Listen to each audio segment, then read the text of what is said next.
കാണൂ പരസ്യരഹിതമായ ഏറ്റവും പുതിയ എപ്പിസോഡുകൾ.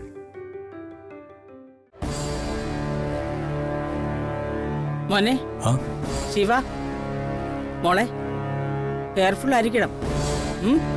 അമ്മ പേടിക്കണ്ട, ഞാൻ നോക്കിക്കോളാം. ഒരുപാട് തവണ വിളിച്ചിട്ടും അമ്മ ഫോൺ എടുത്തില്ല. അതാ പിന്നെ അവിടെ വരെ ഒന്ന് പോവാന്ന് വിചാരിച്ചത്.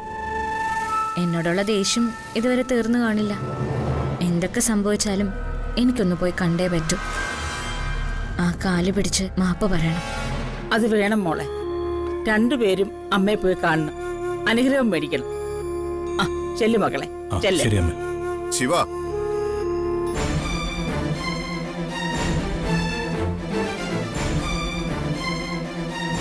നിങ്ങൾ എങ്ങോട്ട് പോകുന്നു? ഏട്ടാ, ബാംഗ്ലൂരിലേക്ക് ഇവളുടെ അമ്മയൊന്ന് കാണാൻ വേണ്ടി. ബാംഗ്ലൂരിലേക്കോ? ഈ വീട് വിട്ട് തൽക്കാലം പുറത്തു പോരുതെന്ന് നിങ്ങളോട് ഞാൻ പറഞ്ഞല്ലേ? അതിലുള്ള അപകടം എന്താണെന്ന് നിങ്ങൾക്കറിയില്ലേ? ഏട്ടാ, ഇവൾക്ക് ഇവളുടെ അമ്മയെ കണ്ടേ പറ്റുമെന്നാ പറയുന്നത്. ഏട്ടൻ ഞങ്ങൾ തടയരുത് പ്ലീസ്. സിംഗപ്പൂരുണ്ടായ അപകടത്തെക്കുറിച്ച് നിങ്ങളല്ലേ പറഞ്ഞത്? അയാൾ താമസിക്കുന്ന ബാംഗ്ലൂരാണ്. അവിടെ അയാൾക്ക് എന്തും ചെയ്യാൻ സാധിക്കും. അയാളുടെ കൺമുമ്പിലേക്ക് പോകാൻ ഇനിയും നിങ്ങളെ അനുവദിക്കണോ?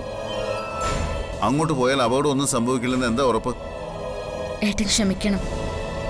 അപകടമൊന്നും സംഭവിക്കില്ല എന്ന് ഒരുറപ്പുമില്ല. പക്ഷെ എനിക്ക് പോയേ പറ്റൂ. വേണമെങ്കിൽ ഒരു കാര്യം ചെയ്യാം. ശിവ വരണ്ട, ഞാൻ ഒറ്റയ്ക്ക് പോയിക്കോളാം.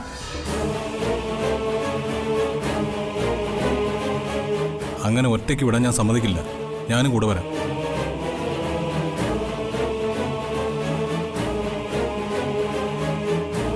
ഏട്ടൻ വിഷമിക്കണ്ട. ഒരു കുഴപ്പമില്ലാതെ പോയിട്ട് തിരിച്ചു വരാനുള്ള എല്ലാ പ്ലാനും ഞങ്ങൾ തയ്യാറാക്കിയിട്ടുണ്ട്. ഏട്ടാ, ഇവർ അത്രയ്ക്ക് ഉറപ്പിച്ചു പറയുമ്പോൾ നമ്മൾ ഇനി ഇവരെ തടയണോ? ദേവാ, അവര് പോയിട്ട് വരട്ടെ മക്കളെ. മോനെ, സൂക്ഷിച്ചൊക്കെ പോണം കേട്ടോ. ഏട്ടാ പ്ലീസ്. ശരി, മനസ്സോടെ അല്ലെങ്കിലും നിങ്ങളുടെ നിർബന്ധത്തിന് ഞാൻ വഴങ്ങാം. പക്ഷേ യാത്രയുടെ ഓരോ സമയത്തും വിവരങ്ങൾ എന്നെ വിളിച്ച് അറിയിക്കണം.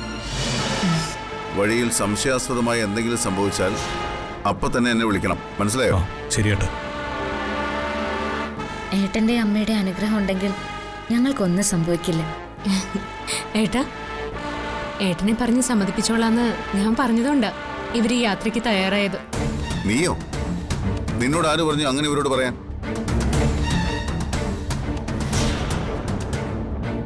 എന്തൊരു വിഡ്ഢിയാ നീ, വിവരദോഷി, ഇഡിയറ്റ്. ഈ അവസരത്തിൽ ബാംഗ്ലൂരിലേക്ക് പോകരുതെന്ന് പറഞ്ഞ് മനസ്സിലാക്കുന്നതിന് പകരം അവരെ പറഞ്ഞയക്കാൻ കൂട്ടുനിന്നോ? അടിച്ചെന്തും. ദേവാ, നീ എന്തിനാ അവളെ ഇങ്ങനെ വഴക്ക് പറയുന്നത്? വഴക്ക് പറയല്ല, ഒരെണ്ണം കൊടുക്കുക വേണ്ടത്. എടാ, നീ ഈ വീട്ടിലെ മൂത്ത മരുമകളല്ലേ? നിന്റെ അനുജത്തിയല്ലേ അവള്? അവളുടെ ജീവിതത്തിന് ഒരു അപകടം ഉണ്ടായിരിക്കേണ്ടത് നിന്റെ കൂടി ഉത്തരവാദിത്തമല്ലേ? എന്നിട്ടാണോ നീ അവരെ പറഞ്ഞ് ബാംഗ്ലൂരിലേക്ക് അയക്കുന്നത്? അവിടെ പതുങ്ങിയിരിക്കുന്ന അപകടം എന്താണെന്ന് നിന്നോട് ഞാൻ പ്രത്യേകം പറയണോ?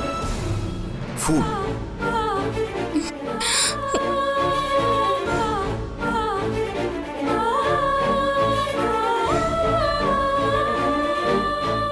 എന്തിനാട്ടാ ഏട്ടത്തെ വഴക്ക് പറഞ്ഞത്? സങ്കടപ്പെട്ട് പോയത് കണ്ടില്ലേ? നിങ്ങൾ പോയിട്ട് വാ. ഞാൻ പറഞ്ഞ ഓർമ്മയുണ്ടല്ലോ, വളരെ സൂക്ഷിക്കണം. ശരി അമ്മേ, പോയിട്ട് വാ മക്കളെ, പോ. പോയിട്ട് വരാം. പോയിട്ട് വാ.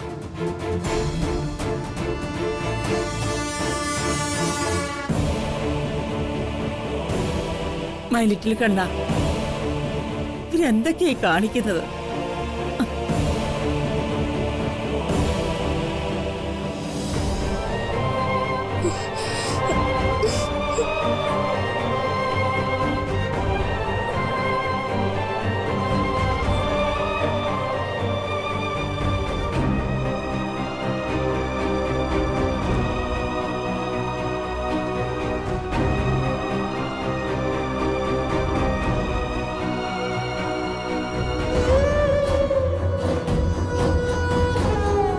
Beti, what happen?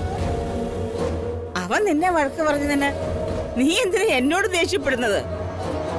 അമ്മയും കൊള്ളാം അമ്മയുടെ മോനും കൊള്ളാം. മരിക്കിൽ കണ്ണാ. ഓ, എന്തൊക്കെയാ പറയുന്നത്? അതെ, അവന്റെ അടുത്തുള്ള ദേഷ്യമൊന്നേ എന്റെ അടുത്ത് വേണ്ട. ആ, ഞാൻ എന്ത് ചെയ്തിട്ടാ അമ്മ എല്ലാവരുടെയും മുമ്പിൽ വെച്ച് ഇങ്ങനെ വഴക്ക് പറയുന്നേ? എന്റെ പൊന്നു മോളെ, ദേഷ്യം വന്നാൽ അവൻ അങ്ങനെയാ.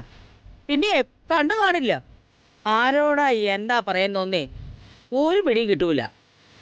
ചീത്ത പറഞ്ഞേ അവൻ കണ്ടു പൊട്ടിച്ചു കളി.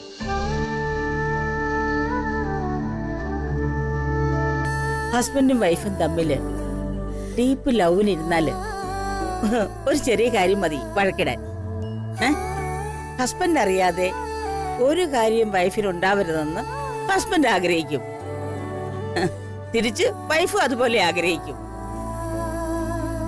അവൻ നിന്നെ വഴക്ക് പറഞ്ഞത് നിന്നോടുള്ള ദേഷ്യം കൊണ്ടല്ല. ഇനി എന്തെങ്കിലും വരുമ്പോ ഇതുപോലെ ആവർത്തിക്കാതിരിക്കാനാ. മനസ്സിലായോ? എന്നെ ഒറ്റയ്ക്ക് ഈ മുറി കൊണ്ടുവന്ന് തല്ലിക്കോട്ടെ അമ്മ, വഴക്ക് പറഞ്ഞോട്ടെ, ഞാനത് കേക്കാം. പക്ഷെ എല്ലാവരുടെയും മുന്നിൽ വെച്ച് ഇങ്ങനെ വഴക്ക് പറഞ്ഞപ്പോ അതെനിക്ക് വലിയ നാണക്കേടായി പോയി. ആണോ? നാണം കെട്ടെങ്കിലേ കണക്കായി പോയി. Go back my son. അമ്മ ഒറ്റൊരാളാ ഇവൾക്ക് വളം വെച്ച് കൊടുക്കുന്നത്. ഇവളെ വേണ്ട, കുശിന് കാര്യം എന്നോട് മിണ്ടാൻ വരണ്ട. നിന്നോട് മിണ്ടാ എന്റെ പട്ടി വരും. എന്നാ പോയി പട്ടിയെ വിളിച്ചോണ്ട് വാടാ. Bring your dog. നിനക്ക് പകരം നിന്റെ പട്ടി സംസാരിക്കട്ടെ. അല്ലേ രണ്ടും കൂടെ ഒരു വഴക്ക്.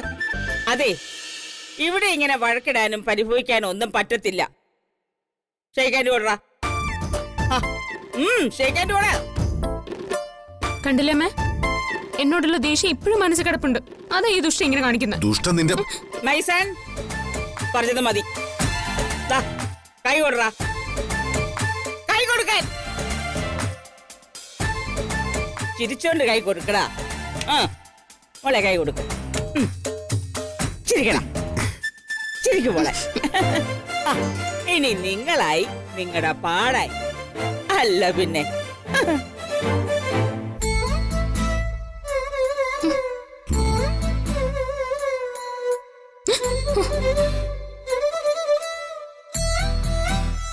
പോ.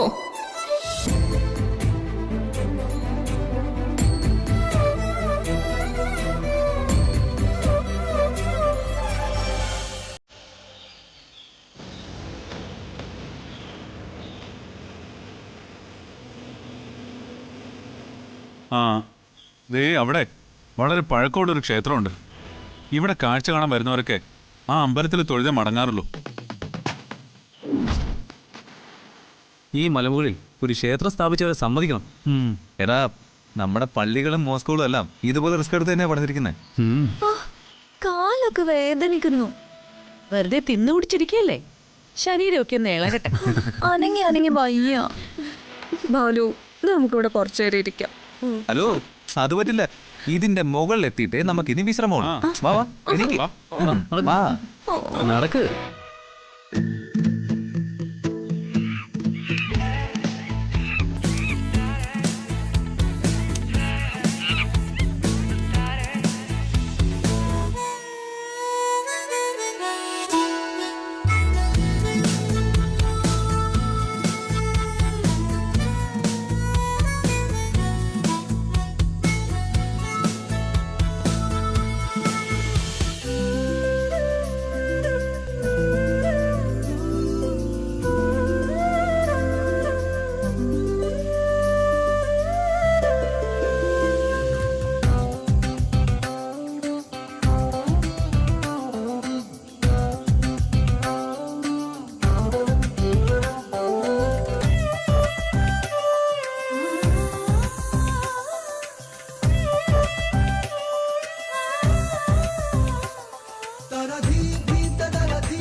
ഇതെന്താ മോളെ, എന്തൊരു കോലോ നിന്റെ.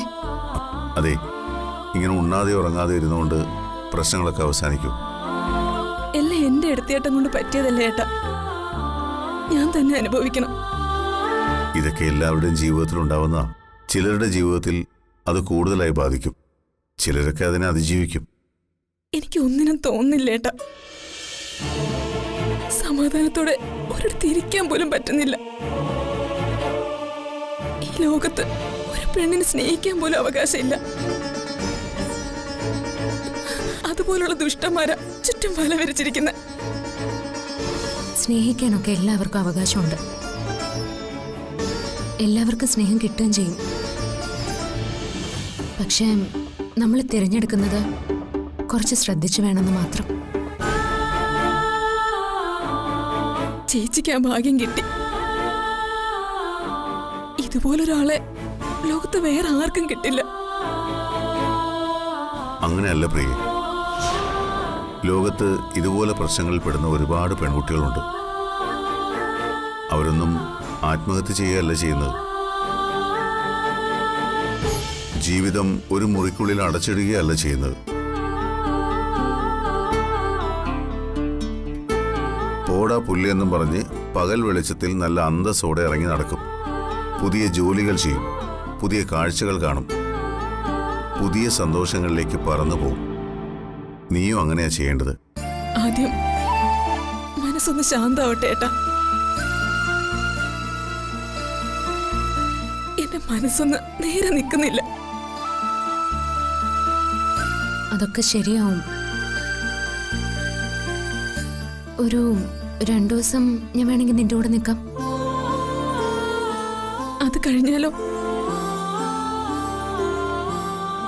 അത് കഴിഞ്ഞ ചേച്ചി അങ്ങ് പോവില്ലേ? പിന്നെ ഞാൻ വീണ്ടും ഒറ്റയ്ക്കായില്ലേ? ജ്യോതി, ഒരാൾക്ക് താൽക്കാലികമായ ആശ്വാസം പകർന്നു കൊടുക്കലല്ല, അയാൾക്ക് ആശ്വാസം കണ്ടെത്താൻ സ്വയം അയാളെ പരിശീലിപ്പിക്കുന്നതാണ് അയാളോട് സ്നേഹമുള്ളവർ ചെയ്യേണ്ടത്.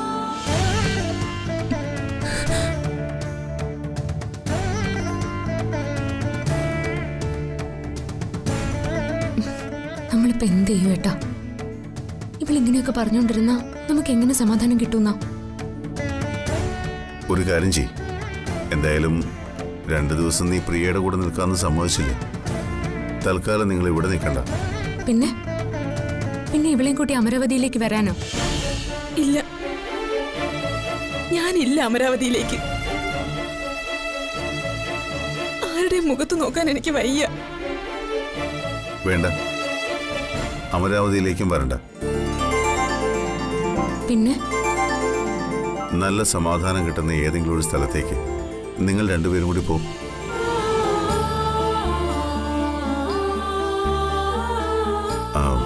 വേണമെങ്കിൽ നല്ല അന്തരീക്ഷമുള്ള ഏതെങ്കിലും ക്ഷേത്രത്തിലേക്കായാലും മതി. ചോറ്റാനിക്കരയോ ആറ്റുകാലോ അങ്ങനെ എവിടെയെങ്കിലും.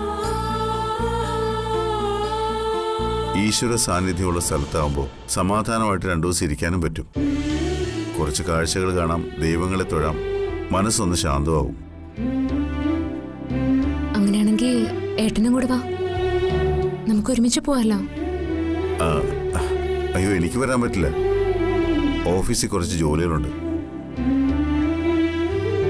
ഇപ്പൊ ഞാനിവിടുന്ന് മാറിയെന്നാ അതാകെ പ്രശ്നത്തിലാവും. നിങ്ങൾ രണ്ടുപേരും കൂടി പോയാൽ മതി. എവിടെ പോകണമെന്ന് തീരുമാനിക്കേ. യാത്രയ്ക്കുള്ള അറേഞ്ച്മെന്റ്സ് ഒക്കെ ഞാൻ ചെയ്യാം. വേണമെങ്കിൽ അർജുനെയും കൂട്ടിക്കോ, നമ്മുടെ വണ്ടിയിൽ തന്നെ പോയാൽ മതി. ഏട്ടാ, അങ്ങനെ ഏതെങ്കിലും ഒരു സ്ഥലത്ത് പോയി പ്രാർത്ഥിക്കണമെന്ന് എനിക്കും ആഗ്രഹമുണ്ട്. ചേച്ചി കൂടെ ഉണ്ടെങ്കിൽ ഞങ്ങൾ ഒരുമിച്ച് പോവാം.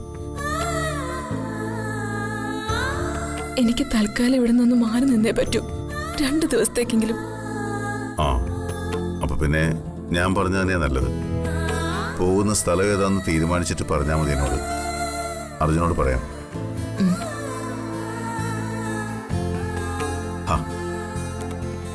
പ്രിയമോളെ, നീ ഒന്നുകൊണ്ടും പേടിക്കണ്ട. ചേച്ചിയുണ്ട്, ഏട്ടനുണ്ട്, അമ്മയും അച്ഛനുമുണ്ട്, ഞങ്ങളെല്ലാവരും ഉണ്ട്. നിനക്ക് എന്ത് പ്രശ്നം വന്നാലും നമുക്ക് ഒരുമിച്ച് നേരിടാം. നിന്റെ ജീവിതത്തിന് ഒരു കുഴപ്പവും സംഭവിക്കില്ല. ഈ യാത്ര പോകുമ്പോൾ എല്ലാം നേരെയാവും. നീ ധൈര്യമായിട്ടിരിക്ക, ഞങ്ങളില്ലേ നിന്റെ കൂടെ.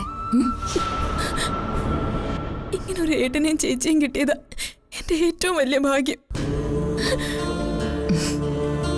എന്നോട് ക്ഷമിക്കണ ഏട്ടാ. ഏയ് കരയാതെ മോളെ, കണ്ണോടയ്ക്ക്.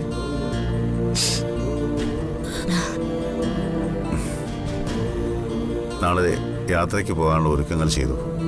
അത് കഴിയുമ്പോൾ എല്ലാം ശരിയാവും.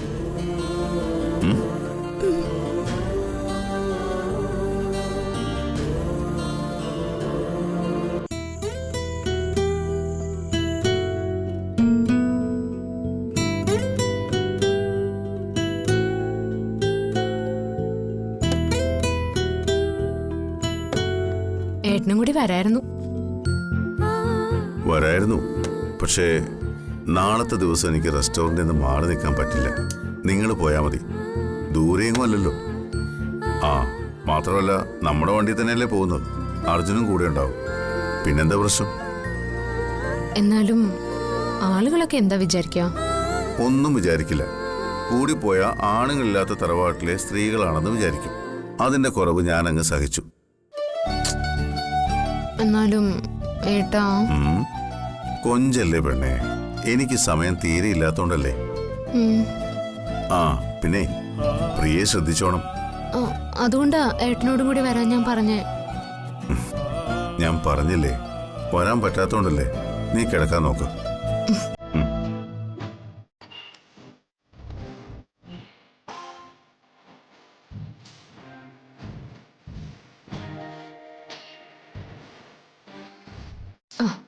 അല്ലെങ്കിൽ ഏട്ടാ, ഞങ്ങൾ പോയിട്ട് വൈകിട്ട് നിങ്ങൾ തിരിച്ചു പോന്നാലോ?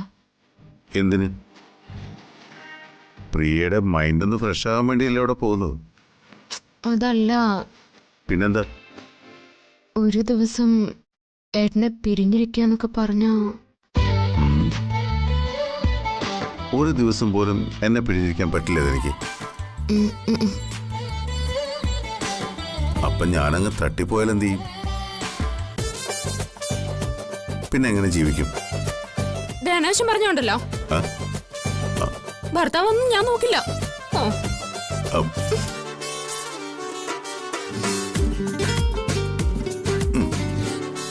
അയ്യേ, എന്താ ഇത്? താൻ ഇത്രയ്ക്ക് സില്ലിയാണോ? എടോ, ഞാൻ ഒരു തമാശക്ക് പറഞ്ഞല്ലേ. അങ്ങനെ ഇപ്പൊ തമാശ പറയണ്ട. ഇല്ല, ഇനി പറയില്ല. പോരെ?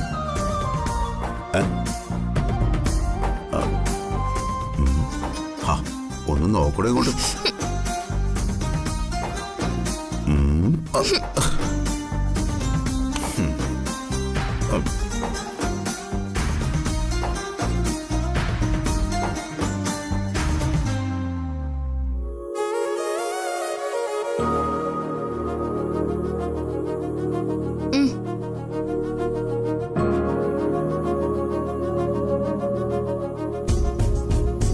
ഏട്ടാ,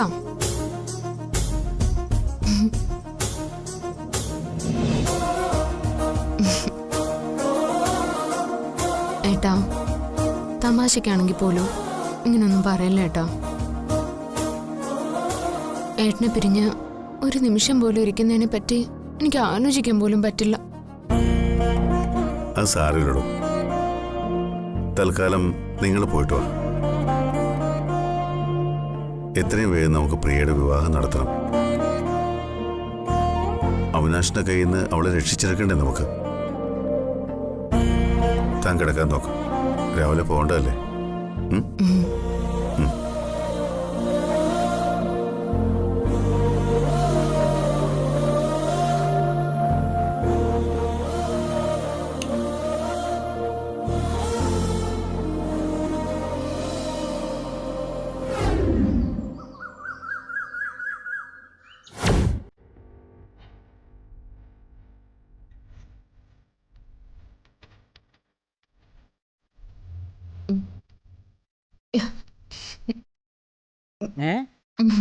My God. What, Betty?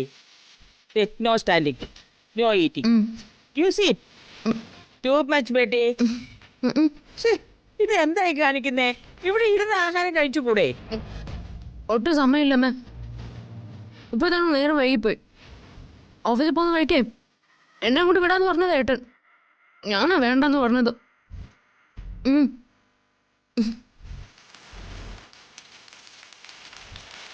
മോൾ എവിടെ പോകുന്ന കാര്യം പറയുന്നേ? അമ്മ ഞാൻ ഇന്നലെ പറഞ്ഞില്ലേ പ്രിയ ഞാനും കൂടെ ഒരു സ്ഥലത്ത് പോവാന്ന്. ഞാനെടുത്ത് വെക്കായിരുന്നു. അമ്മ വരുന്നുണ്ടോ? നമുക്ക് ഒരുമിച്ച് പോവായിരുന്നു. ഓ, എനിക്ക് വയ്യ ബേട്ടി. മൂകാംബിക യാത്രയുടെ ക്ഷീണം തന്നെ എനിക്ക് ഇതുവരെ തീർന്നിട്ടില്ല. അല്ല, പ്രിയ യാത്രയ്ക്ക് മൂഡ് ഓഫ് ആണോ? അതെ അമ്മ. കഴിഞ്ഞ ദിവസത്തെ സംഭവം കൂടി ആയപ്പോഴേ അവൾ ആകെ തകർന്നിരിക്കുക. ഞങ്ങളുടെ ശാന്തി മുഹൂർത്തം നടക്കാൻ വേണ്ടിയാ അവൾ ഈ കടുങ്കയൊക്കെ കാണിച്ചത്. അത് വലിയ ഡാമേജ് ആയിപ്പോയി മോളെ. എന്താ? എടുത്തുചാട്ടമായി പോയി എന്ന്. അവന്റെ സ്വഭാവം അത്രയ്ക്ക് ബാഡാണെന്ന് അവക്കല്ലേ ഏറ്റവും കൂടുതൽ നന്നായിട്ട് അറിയാവുന്നത്. അവൾക്ക് എന്തെങ്കിലും ഒരു ആക്സിഡന്റ് സംഭവിച്ചിരുന്നെങ്കിൽ ആരുത്തരം പറയും?